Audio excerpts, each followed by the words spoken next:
Hi everybody, my name is Lizzie Blake and I'm a second year PhD student at Queen Mary, University of London. And today I'm going to be talking about big data and democracy, specifically the unique problem that behavioural microtargeting poses.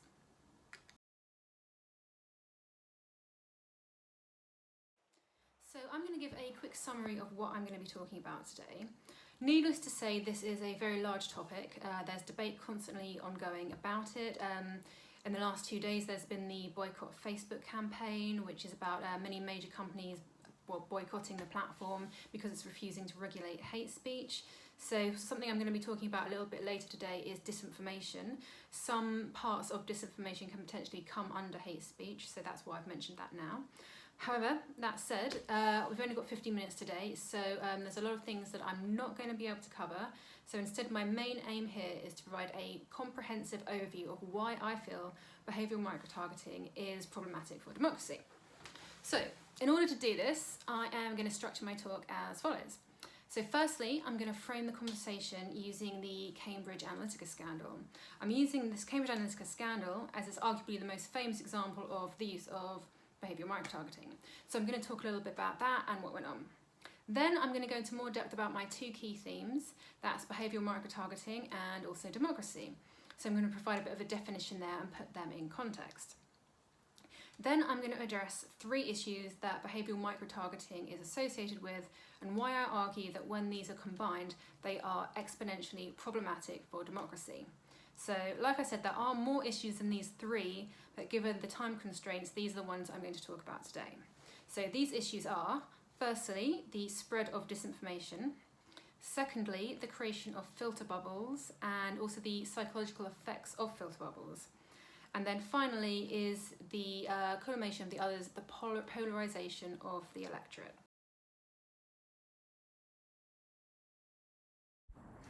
So you'll have probably seen and heard in the media the phrase the Cambridge Analytica scandal.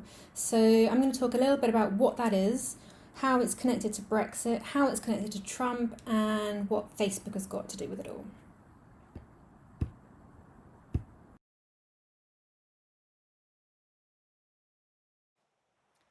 So briefly, the Cambridge Analytica scandal came out in March 2018. When an ex-employee of Cambridge Analytica, Christopher Wiley, that's the guy with the pink hair right here, blew the whistle on their activities. So the scandal was reported by the journalist Carol Cadwallader, in which Wiley argued that voters in both the Brexit and Trump elections could have been manipulated by targeted ads orchestrated by Cambridge Analytica, a data analytics firm, which had been paid for by political campaigners and parties to vote, obviously, in their favour. So how was this done? Largely it was done, not entirely though, I might add, was on the Facebook platform via personalised political adverts aimed at targeted demographics of Facebook users. And this was based on personality testing to look for certain traits. So those that were targeted were those most likely to be open to influence. So that would be voters who were either on the fence about who to vote for, or those with potentially right-wing conservative leanings. So in the US, this would be what was regarded as the alt-right. So this was made possible by Cambridge Analytica previously having, and legally at the time, of harvesting the data of Facebook users whom had used a free personality test on the platform. So, crucially, this app allowed Cambridge Analytica to not just harvest the data of the users, but also the data of all their friends. Again, this was completely legal. So why did they do this? The friends of the personality test takers, they hadn't even taken the test, so what was the goal here? So what happened was once the algorithm had been loaded from the initial personality test and automated, what Cambridge Analytica could do was reverse engineer personality traits from users' Facebook likes.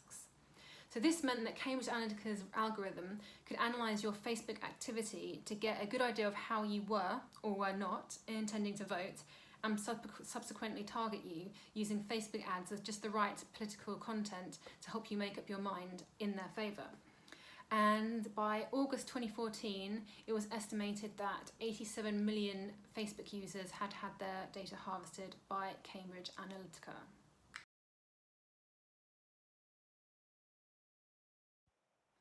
Right, So in the Cambridge Analytica scandal, there was a lot of talk about targeted ads, a lot of talk about algorithms. So it's important to explain exactly what this means. So that means explaining what behavioural microtargeting is, how it remains in use on Facebook, and indeed on the internet as a whole. So behavioural microtargeting has its roots in the commercial sector, and it would have worked like this. So say you're on Facebook and you're looking at shoes, you would then leave that page and go look at something completely different. You will then likely see targeted ads for shoes following you around the internet wherever you go. And this is because your data on liking shoes has been sold in real time to third parties whom have just bought up advertising space on the platform. So this doesn't happen just on Facebook, it's endemic on the whole internet, but specifically this is how Facebook makes its money based on your behaviour. So that's your likes, your pages. And Facebook wants to keep making money, right? So it's going to keep showing you more and more of the same sort of contact. So if you're into shoes and it suddenly shows you football, this isn't going to retain you as a user, so you could switch off, so to speak. So in this sense, Facebook's targeted ads run on a personalisation algorithm to show you content that will interest you the most. That makes sense. So what happens when instead of shoes, the process of micro-targeting is adopted instead by the political sphere? So you are now targeted based on your behaviour with political adverts with the aim of persuading you to vote a certain way. So you may well be thinking, isn't this just good old-fashioned propaganda?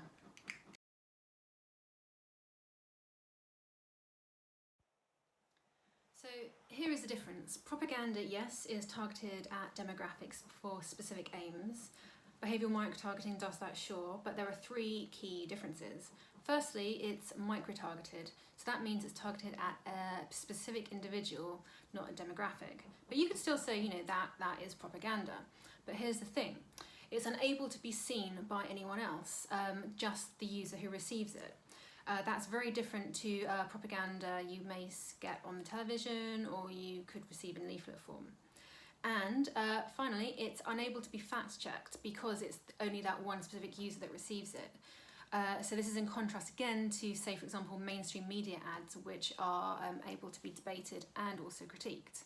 So these are the key differences, I argue, that make behavioural micro-targeting unique in its impact on democracy, as opposed to just it being classed as old-fashioned propaganda.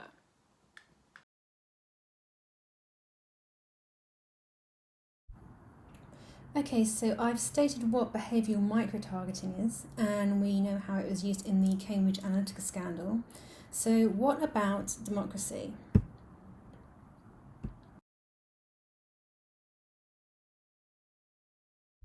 Why are so many people saying, and I have two good examples here, that the use of behavioural micro-targeting in the Cambridge Analytica scandal that was facilitated on Facebook, bad for democracy?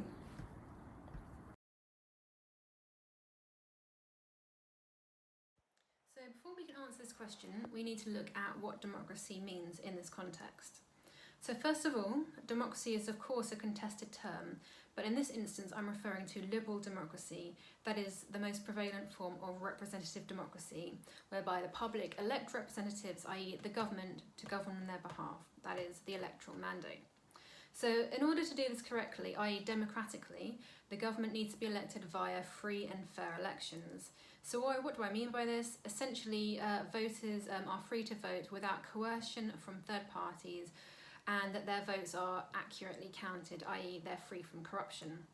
So when I talk about democracy, and also I talk about others talking about democracy, I'm going to be using a normative notion of democracy with regard to this concept, free and fair elections.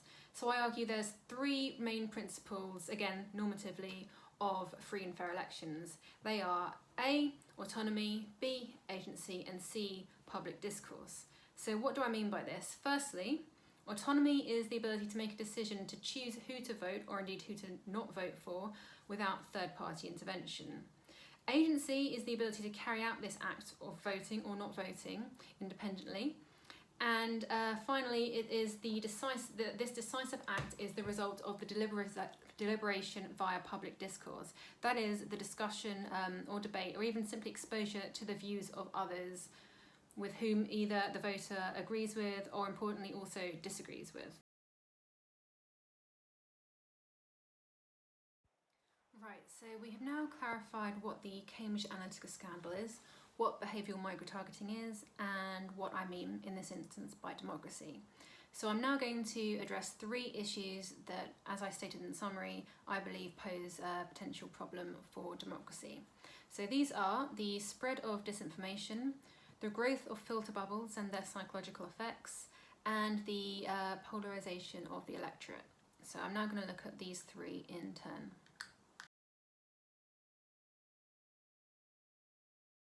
So the first issue that behavioural microtargeting poses for democracy is that it allows the circulation of misinformation or indeed deliberate disinformation on the Facebook platform. Now that's not to say that this doesn't happen on other platforms or indeed across the internet, but specifically I'm talking today about Facebook. And this is also the most prevalently talked about issue with regard to both US and UK governments. So how does the spread of disinformation work? It's because the user, when receiving political content via behavioural microtargeting, is the only person that sees it. So it's not subject to any independent fact checking, it's not transparent, it has the potential to be inaccurate. So why is this an issue for democracy? It means that the critical public arena, that debate and discourse has been removed from the equation. So what does Mark Zuckerberg say about all of this? If targeted ads are so bad and undemocratic, why do they remain on the platform? His argument is that they should remain as people should be able to make up their own minds, and as such he advocates free speech on the platform, as you can see by his quote here. So there's a lot to unpack in this statement, which I cannot cover today. One point being that what Facebook are advocating here isn't necessarily liberal democracy anyway, but instead a form of cyber libertarianism. But instead, what I want to focus on at the moment is that it's very interesting. Zuckerberg makes a point here about people being free to make up their own minds, and that this is what democracy is. And in the next sections, I'm now going to show how behavioural microtargeting actually could prevent people making up their own mind.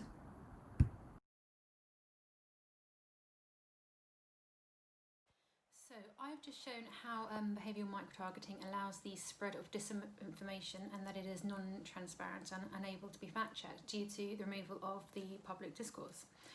So I've stated how this can affect democracy, but in addition to what makes behavioural microtargeting a unique problem is also the psychological effects it has on its voters. So the use of personalisation algorithms in behavioural microtargeting create what is known as a filter bubble or echo chamber, the purpose of which is to retain user engagement. So a filter bubble basically means that the user is exposed to no alternative content. Instead, they are fed a constant diet of similar content. In a political context, this could be disinformation regarding opposing political parties and figures, or more often than not, regarding stances on political issues. For example, within the Cambridge Analytica scandal, immigration was one that came up a lot. Now, people often care more about political issues like immigration than sort of politics per se, because political issues are easier to understand and directly relate to. And in particular, political issues lend themselves to being emotive.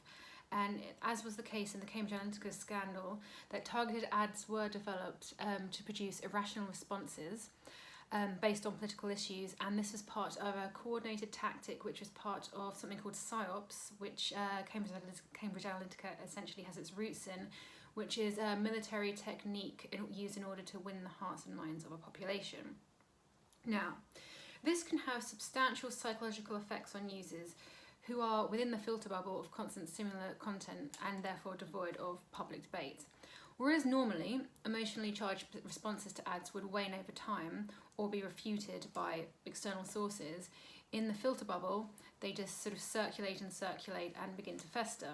The result of which is something called attitudinal inoculation, again, another PSYOPs term, which basically means that users become immune to alternative discourse over time, and basically they refute any opinion that is opposed to their own. So how does this affect our 3 tenets of free and fair elections and therefore democracy? So if we recall from the previous slide, that disinformation can be spread via behavioural microtargeting, which goes unchecked due to the removal of public discourse due to Facebook's personalisation algorithms. Now, in addition to all this, we now have that voters are drip-fed personalised political ad content within a filter bubble. As such, their ability to act autonomously and therefore with agency when making a voting decision could be argued to come under threat, as they are not exposed to any alternative political opinion which reinforces therefore their own opinions. And thus, over time, due to attitudinal inoculation, it makes them unwilling to enter into any discussion or any debate when temporarily leaving their filter bubble. For example, when they go offline, they turn on the TV, they see the news, something that is subject to transparency and fact-checking. And what happens, therefore, is they become hostile to any alternative discourse. And the psychological effect of this is that they view it not just as an attack on their opinions, but also their sense of self.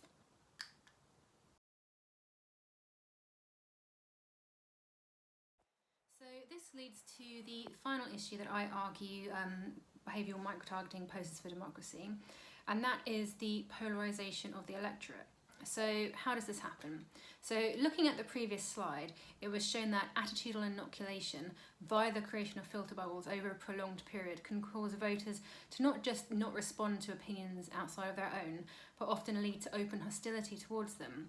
As a result, a phenomenon I call double downing often occurs, in which voters, when exposed to this alternative opinion, causes them to cement further their own beliefs and that thus reinforces them. As a caveat, just to mention, this isn't to say that voters are forever fixed in their beliefs. They can, of course, change, and there are a multitude of other factors involved. But double downing appears to be the trend as a result of behavioural microtargeting.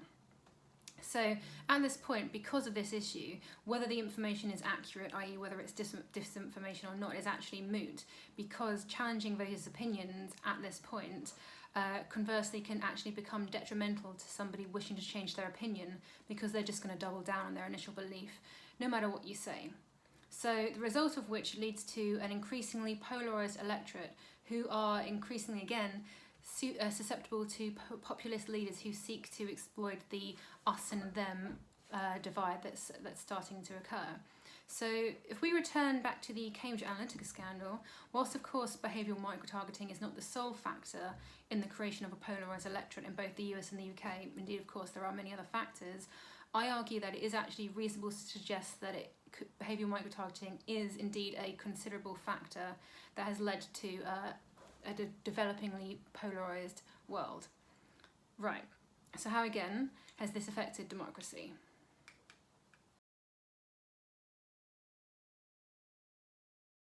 Right, so putting this all together, we now need to return to our normative definition of democracy. So that is, in order for democracy, we need free and fair elections, and free and fair elections need public debate, voter autonomy, and voter agency. So I have argued that behavioural microtargeting could be seen as problematic for democracy in the following cumulative ways. So firstly, it removes the public arena as it is run via personalisation algorithms which provide a user with content, political or not, that's targeted specifically at them, and that content's therefore not privy to fact-checking, and as a result is non-transparent and can lead to the spread of disinformation. Secondly, behavioural microtargeting leads to the creation of filter bubbles, in which users only see similar content, and as such, political targeted ads reinforce their opinions due to attitudinal inoculation, which I've gone through as a PSYOPs technique. And thirdly, as a result of the first two, users then become hostile when presented with alternative opinion, and as a result double down on their existing beliefs. So, political disinformation is therefore able to spread on platforms like Facebook and goes unchecked. Now, even if the information could be checked, as is the case with recent developments on Facebook to take measures such as labelling political ads accordingly, a further issue occurs in which, due to attitudinal inoculation, labelling political ads as inaccurate actually, again, could be detrimental. It could lead to users doubling down on their beliefs despite information to the contrary because of the process of behavioural microtargeting. So, in conclusion, the lack of public discourse, combined with the psychological impact of filter bubbles causing attitudinal inoculation and double downing, could impact voter autonomy and voter agency. As voters are unable to make autonomous decisions on who to vote for based on transparent, accurate and fact-checked content that has been subject to rigorous debate, and instead political campaigners can use behavioural microtargeting and its psychological effects as a way to persuade voters to cast their vote a certain way. As such, behavioural microtargeting can be viewed as uniquely problematic for free and fair elections and therefore democracy. Thank you.